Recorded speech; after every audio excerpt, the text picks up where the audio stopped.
I assume everybody got a copy of the packet, which included the meeting minutes from the March 23rd meeting.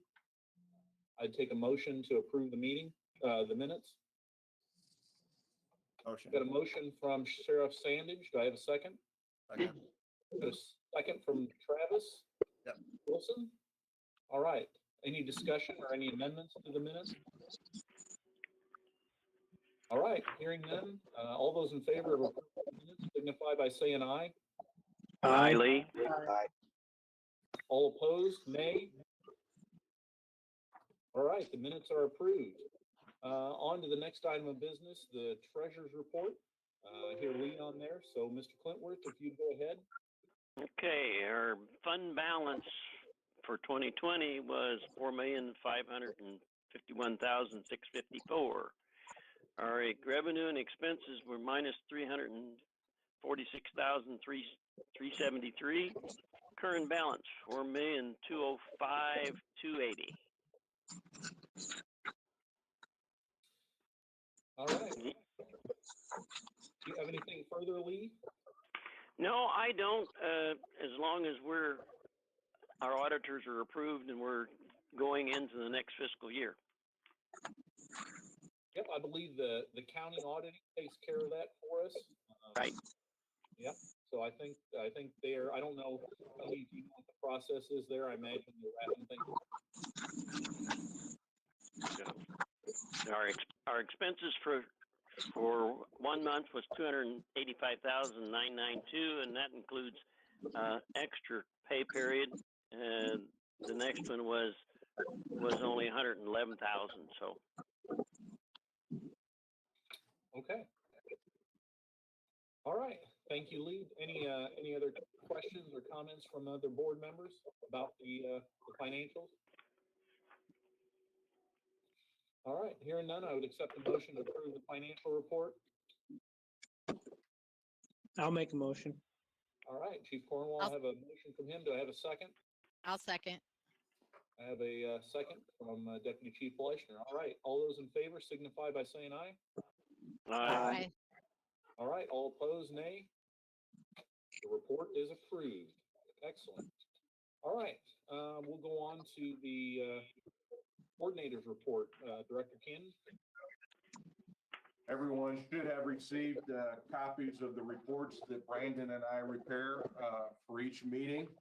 I don't believe there is anything that is out of the ordinary, but we'll be happy to address any questions that anyone might have about those at this time.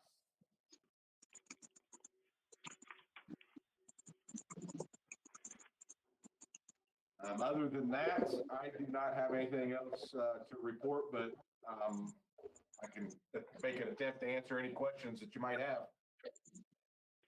All right, Tony, thank you. Any board member questions about either the status report, CAD report, error reports, or the call logs? None from Lee. Okay. All right, doesn't look like we have any additional ones, so no old business that's on the agenda. We do have 3 action items for the agenda here under new business. I assume we just take these in order, unless we have another recommendation. Order be in order be fine. Okay. Looks like the first one, you should all receive memos on these. Brandon prepared a memo. The first one looks like it was for network cybersecurity equipment, about $337.03 for the Bloomington Dispatch Center to help for the security of the 911 system. Looks like after that, it's going to be maintained by county IT. Brandon, do you have any information to share? Yes, part of the program when we were upgrading the NICE logger, the audio video logger that we put in, is connecting the 2 sites. And after coming across some issues with other issues that we helped Bloomington IT address with that they had some concerns in, we stepped back, looked at everything, and it would have been connecting both Metcom and Bloomington 100% without anything in between. So this was what was recommended by county IT to keep the 2 centers connected, but also keep both centers protected.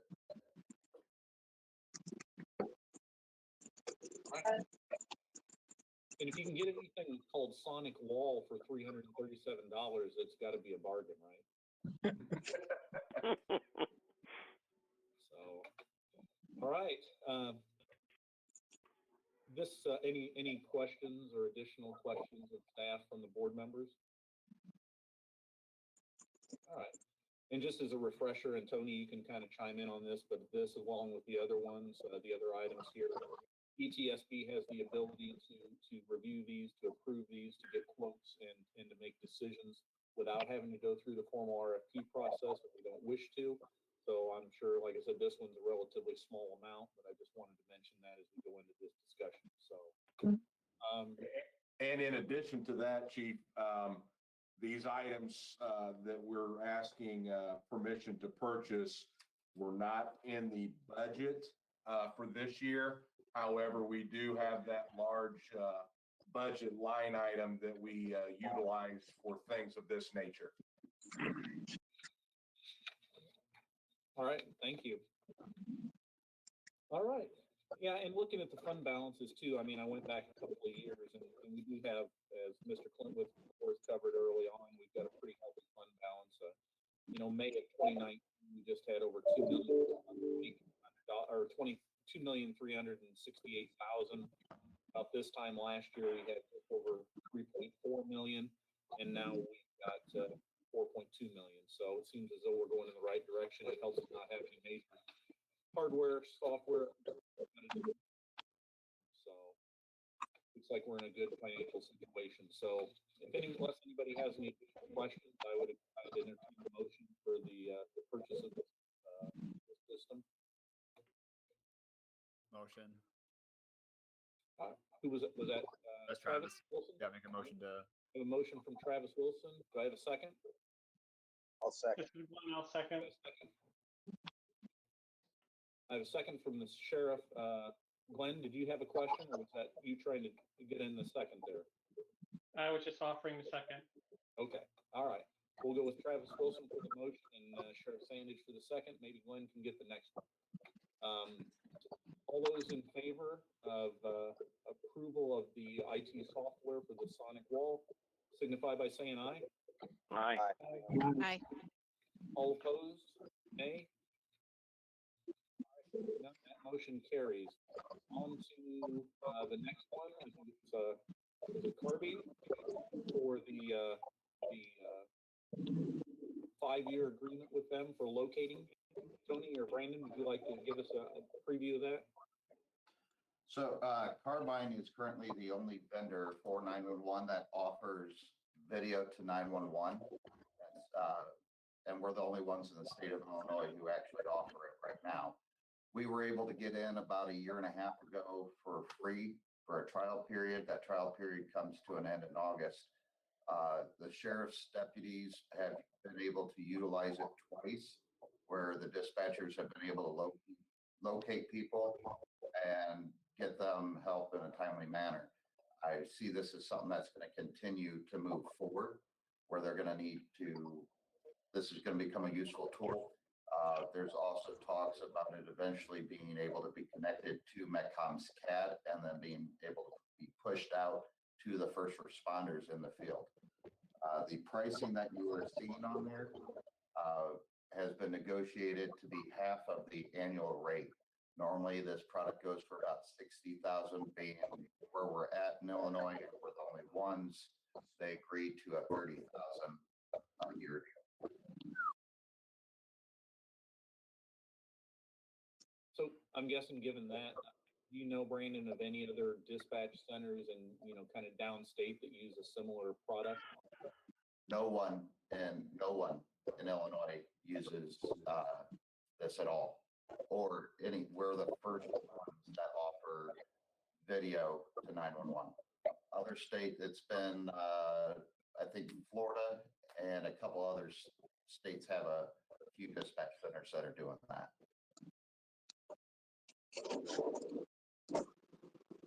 Okay. Any board members have any questions for Brandon or Director Cannon on this item? Yeah, I've a couple questions real quick. This would apply to both Metcom and Bloomington Dispatch. Is that correct, Brandon? Correct. Both dispatch centers have it in place right now. And how does that get accessed by the public? So when the public calls 911, automatically the phone number and location dumps over into the system right now. Then if the dispatcher, through conversation with the caller, determines that video needs to be accessed, they'll advise the caller that they will be texting them a link for them to accept. It'll open a web browser. That web browser opens up and they accept giving access to the dispatcher for video, picture, and silent text messaging. Does the person's phone, are they controlling the camera in the sense of recording, or is the dispatcher able to just hit record on their camera? As soon as there's a video feed, it's being recorded by us. There is no, the only thing the caller has control over is if they share a picture with us, text, or where the camera's pointing. Okay, so they can text back to that number pictures they've taken. They can text through a text chat that opens up in the web browser. Okay. It's designed to be quiet. So like if somebody's in a situation where they can't be making any noise, they can message back and forth with dispatch and no noise is being made on their system from stuff that the dispatch is sending or from them typing back to us. All right. And two last questions. Is this all backed up on their cloud or their system, or is this something that you guys have access to for like post-incident review? This is all backed up on I believe it's AWS. Okay. And we have access to. And then final question, is this something come August, once it's I guess we're paying for it, is this something that you guys are going to promote as a dispatch center for people to utilize, or is this something that's kind of kept quiet and at the discretion of the dispatcher? I think what we'll want to do is we've already approached several agencies and have given them information on this during the test process. If this is approved and we get it in place full time, then yes, we'll probably want to do some kind of a public service campaign. And we probably will do that in conjunction with text to 911 when we get that in place as well, so that we can just kind of release everything all at once and let them know it's there. It'll be a little bit of a benefit for them to know ahead of time, but really as long as they can follow the directions when they make the call at this point, we can still actively use it and make full use of the product. But I think that would be a good idea to just kind of do some kind of a campaign all together. All right. And then sorry, I got a lot of questions. The last question too, for text to 911, if you have somebody texting for medical or anything, are you able to run your EMD through that, or how are you guys? Short answer is yes. Once it's up and running, they will be able to use EMD, EFD through the process. There's going to be a time period set up where the questions, a lot of the initial questions are being set up into the system and then going from there. Okay, thank you. When we get ready to touch that subject with text to 911, obviously there's going to need to be quite a bit of public education with that. And, that while that service is going to be very useful at times, obviously that's not the thing that we want the public to use. And fortunately, there are other centers throughout the nation that have already put it out and have some PSAs in place that we'll be able to utilize, just to remind the public that, although it might be easy, we're going to lose a lot of information, that can be relayed to us that way. So that's not going to be something that we're going to say, hey, we'd rather just as soon you text to 911 as to call us, because it's going to create some extra issues that we do not want to be involved in. Sure. Awesome. All right. Thank you for answering my I can questions. see, an EMS call especially would be one that we, if we can help it, obviously we would want to try to avoid that, but there's going to be times we understand that may be the only way that they will be able to contact us. Sure. Hey, Tony, I have a question. So I'm kind of treating this almost like body worn cameras, which I've been dealing with for the last 3 weeks, but are you guys prepared staff wise to be able to handle the request from the agencies wanting this information, used from the courts, FOIA requests, all that stuff? I mean, I can see this actually getting pretty big if you actually are going to let the public know about this. Yeah, I mean, well, yeah, I'm sure there could be a possibility that we could get hammered, but that'll be just like with any other FOIA. Manpower does play a big part in that, and it could cause some delays, and we would just have to deal with that on a case-by-case basis. Sure. And I guess I'm just looking at it as you're telling us how much this is for this product, but manpower and all that kind of adds to it too. So I didn't know if this was all inclusive or we're just talking about the services here. Just the services. I see the use of the cameras. Like I said, we've had it a year and a half. It's been used twice. It's there when we need it, but it's not the go-to that people are going to use all the time. It's another county up in Wisconsin that's a similar makeup that has text to 911. I think they said they only got 6 texts a year. So these type of things are low in number. I don't see it taking a lot of time to process through them. And we may have to reevaluate as time wears on to see if there's any changes that we need to make, or I guess if we get inundated, we can always choose to halt the system for a period of time. It's just one of those things, we have to cross that bridge maybe when we get to it. And Tony and Brandon, I guess I was just curious in looking at this and hearing that we utilize it twice a year, and although it's hard to put a dollar figure on it, I mean, Carbine here, they're putting a dollar figure on it, and even though it's half, it's still $30,000 a year. Do you think it was the 5-year agreement and going that long part of the benefit to get the lower dollar amount, or are you guys thinking there may be benefit? Some cases a longer term is better. Sometimes a shorter term, maybe a 3-year to continue the evaluation is beneficial. I just wondered if you guys looked at a different term or 5 just to get it done with and lock it in that rate for as long as you could. That was a negotiation to get that low rate, right? Yeah, it was part of the negotiation to get that rate. And this is part of the being next gen 911 compliant and just putting ourselves all the way up there and setting that benchmark and having the state happy with us to keep giving us grants.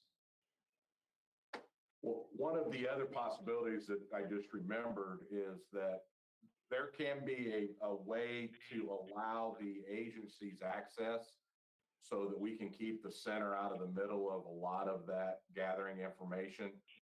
So to answer Nikki's question, that might be a benefit to us, that the agency can just directly gather that information and meet those needs and kind of keep some of the manpower issues out of the center. Okay. So Brandon, you may have touched on this with your previous comment, but as we've used it twice, I'm wondering, was there any anecdotal feedback you received on how effective that capability was, and comparing it to if we didn't have it? And then the second thing would be, is there, other than being next gen compliant, was there another business problem or another response that we were hoping that this technology would help us proactively address? Okay, Did so this I'll come address. from the community? This come from the agencies? Where did the idea for even this test come from? So the first part was, it was offered free, and looking at everything that comes out, testing the different pieces, especially things that are going to be required with the next generation. So that's why we began looking at these. The two cases that were used. The first one was during snow time, and it actually saved, that one saved a life. Then the next one, Ramin, one of our dispatchers at McCom, actually was able to identify where a hiker was at based off the video and direct the first responders there. Without having all the information on the call, we know it saved time on getting them out. Somebody's not necessarily calling 911 because they're not in trouble. So, but we do know one for sure saved a life. The second's a possible life save as well. As far as what we can do with this, the idea is, and this is Carbine, this is others that are looking at developing similar types of technology, is that we get it out into the first responders as soon as that ability is there. So the fire chief that's on the way to the call, being able to see, or the officers being able to see the way the house is burning, or the EMS being able to see the accident scene or how a patient is as they're responding, being able to make judgments for resources, or law enforcement being able to have an ID on the suspect and be able to send officers directly after that suspect first, instead of having to have somebody stop and talk to the witness, speeding up time, getting our resources where they need to be done by using video and picture. Glenn, did I answer all your Yeah, that's questions? helpful, Brandon. Very helpful. Thank you. All right, are there other questions or comments from the board members for Brandon or Tony on this item? I'm just curious why other places don't have this. I mean, this sounds like a great asset, and it's kind of surprising we'd be the only ones in Illinois with it. I'm going to take a guess and say that the cost is a major issue.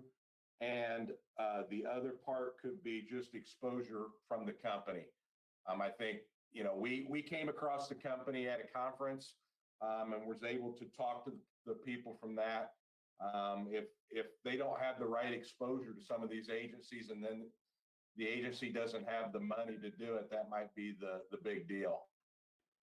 The other piece I would add is that ETSB has done a good job of making sure post centers have the technology that's needed.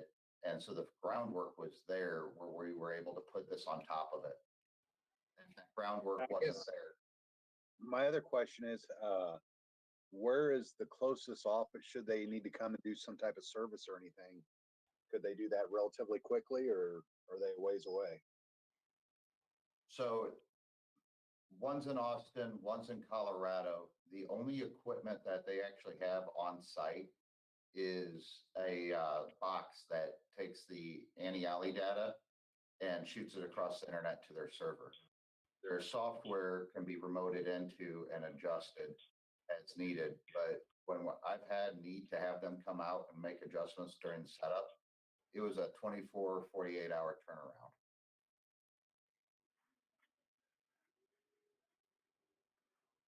What's the time frame that you guys thinking that this type of information could be streamed to PD, FD, or EMS? That's a loaded question. So there's two parts. Carbine has teamed up with Central Square and it's working to embed into their CAT. So you got, once that's embedded, then you have the piece of needing the MDCs and the law enforcement squad cars to be able to use, to be on the Central Square platform, to be able to use it that way. EMS is starting to use the Field Ops application that's being offered by MetCom out to them. And I have not checked into where it's at for Carbine going through that way out to the units.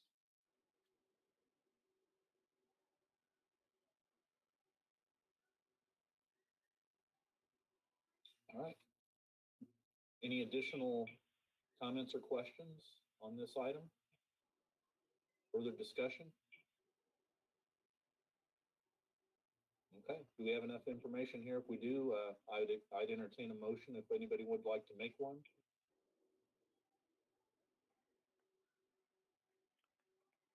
This is Lee. I'll make a motion to approve. All right, have a motion from Mr. Clintworth to approve the agreement with Carbine. Do I have a second?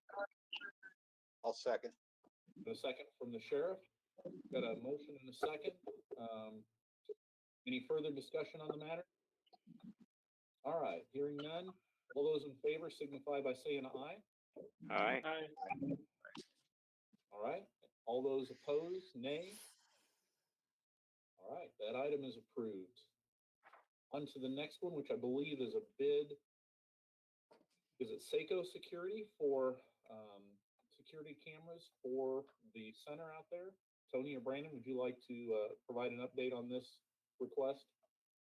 We've had a video surveillance system in place here at Metcom since the beginning. Early on, when I first got out here, it was updated, but it's very minimal on what kind of security it provides, and it's extremely dated, and to repair the equipment is very costly at this time. Technology obviously has advanced quite a bit, so we've been looking to increase the number of video stations that we have both outside and inside the building to help with security, not only physical security, but security of the employees as well as the equipment inside the building. So this is the company that has provided this service for us already.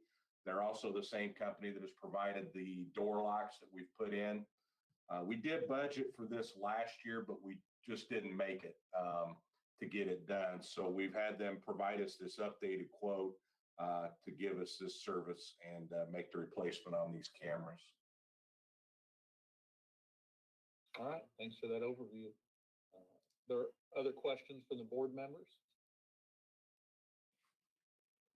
I would assume it's getting hard to get VHS tapes, Tony? Well, we were actually running beta at the beginning, so, you know. Okay, well, that's better quality, so. Yeah, I mean, it is what it is with all the, you know, the technology advances that have been made and the ability to store stuff digitally now. It's leaps and bounds ahead of where it was previously. And I think it's certainly important to not only the site security for 911, but also the safety of the employees to have that kind of system now. So realize 35,000 is a little bit, but again, like you said, it was budgeted last year, but it just with a project wasn't able to get done. So, and considering our fund balance at this time, it seems as though there's room in there if we so choose to make that purchase at this time. So, questions from the board members? All right. Hearing no additional questions, I would accept a motion on this item if anybody's so inclined. Lee Clintworth, motion. All right, got a motion from Mr. Clintworth to approve this. Do I have a second? This is Glenn, I'll second. A second from Glenn Wilson. All right, any further discussion on the matter? Okay, all those in favor signify by saying aye. Aye. Aye. Aye. All right, all opposed, nay. All right, that motion carried. Thank you, everybody. That's all with our new business. We'll move on now to any board member comments. Does anybody have any comments for the group or questions in addition for Tony or staff?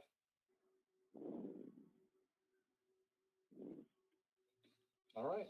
Well, I am not hearing any. So the next item will be just an announcement of the next meeting, which will be July 27th. Hopefully, again, we'll have an option for doing that in person. We'll still have a remote option too, but we'll look to be back together in person then. Are there any public for comments, Tony or Patsy? No. Okay. All right. Well, that brings us to the end of our agenda. There's nothing additional. I don't see anything from any other board members. I thank you for your time, and the meeting will stand in adjournment. Thank you, everybody. Thank you. Thank you.